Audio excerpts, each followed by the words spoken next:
My friends, I want to tell you about a specific Tuesday afternoon in my late 60s that I can still recall with unusual precision, not because anything dramatic happened on the surface, but because of a quiet, internal shift that occurred within me that day, a shift I did not fully understand until years later. I had just finished a phone call with an old colleague who mentioned, almost in passing, that another former co-worker of ours had recently published a well-received book. I noticed the familiar, immediate pang rise in my chest, the old comparison, the quiet question of whether my own life measured up sufficiently against this news. And then, for reasons I still cannot fully explain, something different happened. I noticed the pang, acknowledged it honestly, and simply let it pass through me without chasing it any further. I did not need to call anyone to share some counterbalancing achievement of my own. I did not need to quietly diminish the colleague's accomplishment in my mind to feel better about myself. I simply noticed the feeling, and released it, and returned to whatever I had been doing before the phone rang. I want to be honest with you that I did not recognize the significance of this moment at the time. It was only months later, reflecting on a pattern of similarly calm responses that had begun accumulating in my daily life, that I finally understood something remarkable had shifted within me. For nearly 6 decades, I had organized an enormous, largely invisible portion of my daily thoughts and actions around a persistent, quiet hunger for validation, some external confirmation that I was valuable, capable, respected, worthy of the space I occupied in the world. This hunger had shaped my career choices, my friendships, the way I dressed, the way I spoke in meetings, even the way I raised my own children. And somewhere in my late 60s, seemingly without any single dramatic turning point, this hunger had quietly, almost imperceptibly, begun to loosen its grip. I want to share with you today everything I have come to understand about this particular hunger for validation, and the remarkable, almost disorienting freedom that arrives once it genuinely begins to release its hold on you. This is not a lesson suggesting you should stop caring what anyone thinks of you entirely, or that the good opinion of people you love ceases to matter. It is a lesson about a very specific, exhausting pattern many of us carry for decades without ever fully examining it, and the profound change that becomes possible once you finally recognize this pattern clearly enough to begin releasing it. The single insight underlying everything I am about to share is this: validation sought is never validation kept, and the moment you finally stop chasing it is the moment you discover you already possessed everything you were chasing all along. For most of my life, I believed that enough external confirmation, enough praise, enough visible success, would eventually accumulate into a permanent, settled sense of my own worth. What I finally understood, in my late 60s, is that validation sought externally is never actually retained internally. It evaporates almost as quickly as it arrives, requiring an endless, exhausting pursuit of the next validating moment to replace the one that had already faded. Everything that follows is simply this one insight, appearing across the many different rooms of daily life where this exhausting pursuit had quietly been running my choices for decades. The first place this insight changed things was in how I experienced praise for my own work. For most of my career, praise from a supervisor or client produced only a brief, fleeting satisfaction before an almost immediate anxiety about whether I could sustain this level of approval going forward. Once I stopped needing this external praise to feel genuinely settled in my own competence, I discovered I could complete good work and feel quietly satisfied with it internally, regardless of whether anyone else happened to notice or comment on it at all. The second place this insight changed things was in how I experienced my own physical appearance and the opinions others held of it. I had spent decades subtly managing my clothing, my grooming, and my general presentation with half an eye toward how favorably others might judge me. Once this particular validation-seeking loosened its grip, I found I could dress and present myself simply according to my own genuine comfort and taste, without the constant background calculation of how this presentation might be received or judged by an observing audience. The third place this insight changed things was in how I experienced social media and the small, modern validations of likes and comments on the rare occasions I posted anything online. I noticed, in earlier years, a genuine, almost compulsive checking of how a particular post had been received, a small anxious ritual repeated throughout the day. Once this validation-seeking eased, I found myself posting, when I chose to at all, purely because I wanted to share something, entirely indifferent to whatever response, or lack of response, it eventually received. The fourth place this insight changed things was in how I experienced disagreement with my own adult children over their major life choices. For years, their approval of my parenting, expressed indirectly through their own apparent happiness and success, had functioned as a significant source of my own sense of worth as a father. Once I released this particular need for their choices to validate my parenting, I found I could support their own independent decisions, even ones I privately questioned, without experiencing their choices as any kind of referendum on my own value or effectiveness as their father. The fifth place this insight changed things was in how I experienced comparison with old friends and colleagues regarding career and financial success. I had spent decades quietly measuring my own achievements against those of people I had known since my 20s, requiring a favorable comparison to feel genuinely settled about my own life's trajectory. Once this need for comparative validation eased, I found I could genuinely celebrate a friend's success without the accompanying anxious recalibration of my own worth that had once inevitably followed such news. The sixth place this insight changed things was in how I experienced silence or lack of response following something vulnerable I had shared with a friend or family member. For years, sharing something genuinely personal and receiving only a modest, understated response left me anxious, quietly rereading the interaction for evidence that my vulnerability had been received poorly or judged unfavorably. Once this need for an enthusiastically validating response eased, I found I could share honestly and allow whatever response followed, however brief or understated, to simply be sufficient, without requiring it to meet some particular standard of enthusiasm to feel genuinely received. The seventh place this insight changed things was in how I experienced my own physical aging and the changing way strangers and acquaintances related to me because of it. I had noticed, for years, a quiet distress at being treated with a particular deference or diminishment sometimes extended to visibly older people, distress that reflected an old need for others to validate my continued vitality and relevance. Once this particular need eased, I found I could receive this changed treatment from strangers with far more equanimity, no longer requiring their perception of me to confirm my own sense of continued vigor and worth. The eighth place this insight changed things was in how I experienced my own religious or spiritual community's approval of my particular practices and beliefs. For years, I had quietly adjusted my genuine spiritual questions and doubts to remain within the boundaries of what my community would clearly approve of, seeking their continued validation of my faithfulness above my own honest spiritual exploration. Once this particular validation seeking eased, I found I could explore my genuine spiritual questions more honestly, trusting my own inner authority on these deeply personal matters rather than requiring my community's continuous approval to feel secure in my own beliefs. The ninth place this insight changed things was in how I experienced hosting gatherings and whether guests appeared to genuinely enjoy themselves under my roof. I had spent decades anxiously monitoring my guests' apparent enjoyment during any gathering I hosted, requiring their visible delight to feel that the event, and by extension my own hospitality, had been successful.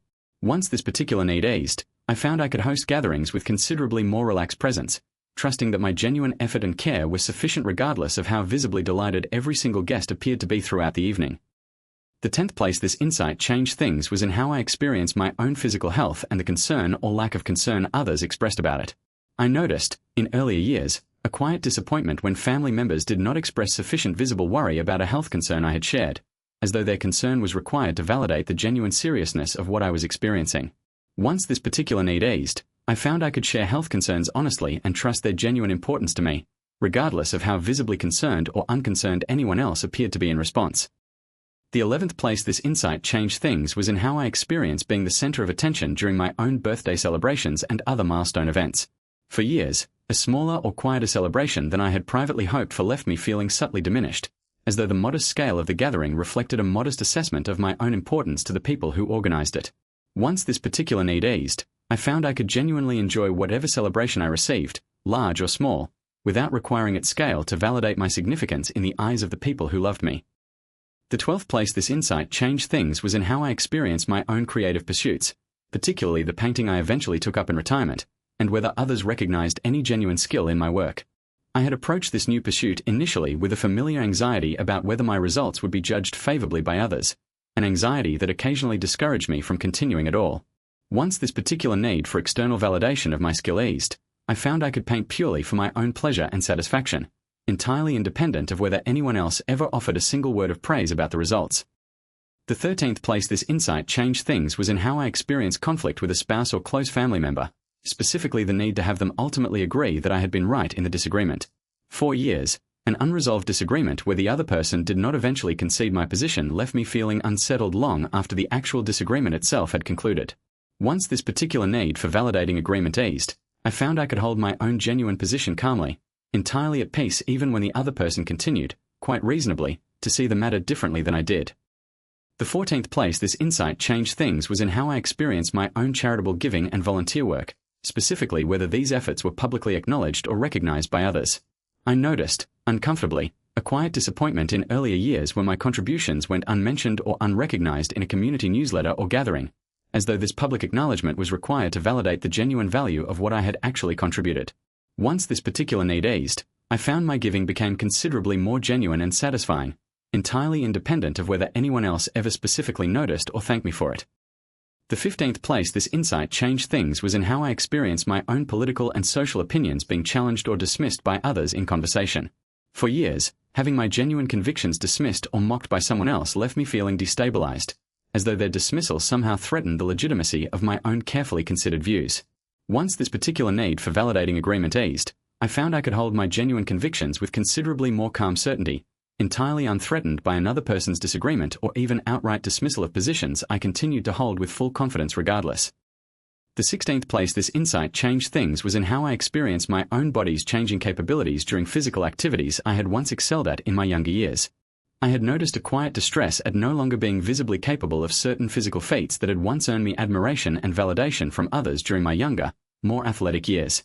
Once this particular need eased, I found I could engage in physical activity purely for my own enjoyment and health, entirely released from the old requirement that my performance impress or validate my continued vitality in the eyes of anyone watching. The 17th place this insight changed things was in how I experienced being excluded from a gathering or decision among friends or family, an exclusion that had once felt like a direct referendum on how much I genuinely mattered to the people involved.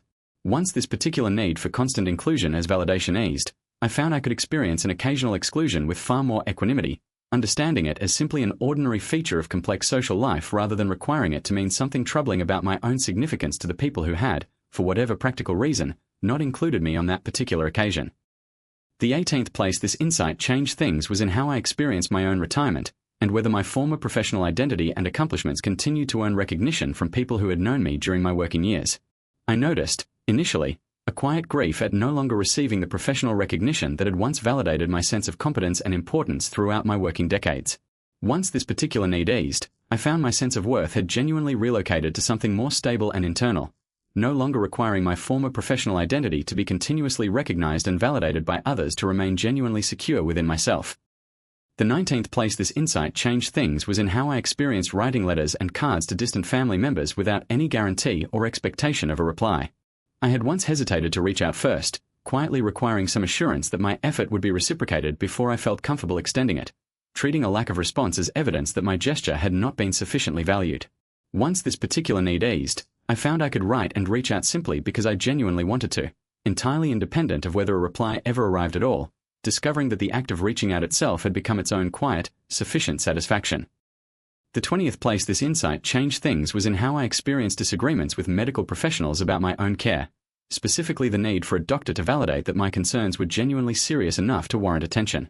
I had noticed, in earlier years, a quiet anxiety about whether a doctor would take my described symptoms seriously enough, an anxiety that reflected an old need for their validation to confirm my own concerns were legitimate.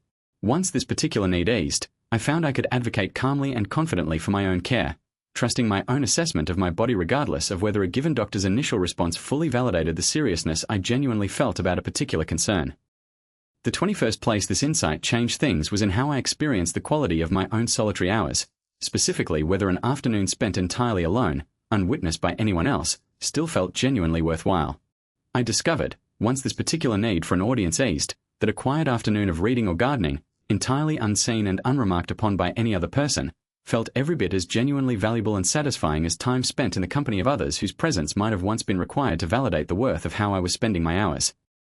The 22nd place this insight changed things was in how I experienced my own handwriting, cooking, or other small everyday skills that I had once quietly measured against some imagined external standard of adequacy.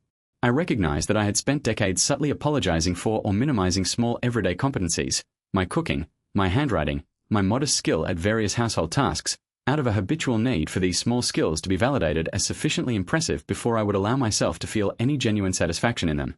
Releasing this particular need allowed me to simply enjoy my own competence in these small daily matters, entirely on my own terms, without requiring anyone else's assessment to grant me permission to feel satisfied. And the 23rd and final form this single insight takes, the one that ties every other form together, is simply this: the validation you have spent your whole life seeking outside yourself was never actually missing. It was simply waiting, quietly, for you to finally stop looking for it elsewhere long enough to notice it had been present within you all along. For most of my life, I believed my own sense of worth required continuous external confirmation to remain genuinely secure. I finally understood, in my late 60s, that this worth had never actually depended on external validation in the way I had spent decades assuming it did, and that releasing my exhausting pursuit of it revealed a settled, quiet sense of my own value that had, in truth, been available to me all along, simply obscured by the constant noise of my own relentless search for it elsewhere. My friends, I want to be honest with you that this release did not arrive through any single dramatic insight or decision, and I do not want to suggest that I have released this old pattern entirely or permanently.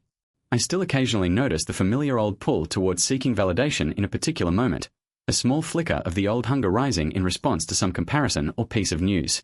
What has changed is not that this pull has disappeared entirely, but that I now recognize it clearly the moment it arises, and I possess, through years of practice, a genuine choice about whether to follow it or simply let it pass, a choice that simply did not exist for me during the many decades when this hunger operated almost entirely below the level of my conscious awareness. I think often of that Tuesday afternoon phone call, and how unremarkable it seemed at the time, how little I recognized its genuine significance until many months of similarly calm responses had quietly accumulated into a pattern I could no longer ignore. I have come to believe that this particular shift rarely announces itself dramatically. It arrives, for most of us, exactly as it arrived for me, through a slow accumulation of small, quiet moments where the old hunger rises and is simply allowed to pass, moment after moment, until one day, looking back, you notice that something fundamental has genuinely shifted within you. I want to share one further reflection before we close, something I have come to believe is genuinely important for anyone hoping to begin this same release in their own life. I do not believe this shift can be forced through sheer willpower or a single determined decision to simply stop caring what others think. I tried this approach myself, in earlier years, and found it produced only a brittle, defensive indifference rather than the genuine, settled peace I eventually discovered. What actually worked, in my own experience, was simply noticing the old hunger honestly each time it arose, without judgment or urgency, and gently asking myself whether I truly needed this particular validation to know what I already, quietly, suspected was true about my own worth. Practiced patiently, again and again, across many months and eventually years, this simple noticing gradually accomplished what no forced indifference ever could. If you are watching this today and you recognize, in your own life, this same persistent hunger for external validation quietly shaping your choices, your presentation, your relationships, and your sense of your own worth, I want you to know that releasing this hunger does not require becoming indifferent to the people you love or abandoning genuine care for how your actions affect others. It simply requires recognizing, clearly and repeatedly, that the settled sense of worth you have been chasing outside yourself for so many decades was never actually going to be found there, and that it has, in truth, been quietly available within you the entire time, waiting patiently for you to finally stop searching elsewhere long enough to notice it. Thank you so much for spending this time with me today. I hope something I shared helps you recognize your own particular pattern of seeking validation, and offers you the beginning of a genuine, lasting freedom from a hunger that, once released, reveals a peace far steadier than any external validation could ever have provided. Take care of yourselves, my friends. Notice the old pull towards seeking approval when it arises, and gently, patiently, practice letting it pass. And trust that the day you finally stop chasing validation is the day you discover you had already, quietly, arrived. Until next time, this has been Eternal Flame Wisdom. Stay steady, stay quietly certain of your own worth, and remember, what you have spent a lifetime seeking outside yourself was waiting, all along, within. Thank you for watching.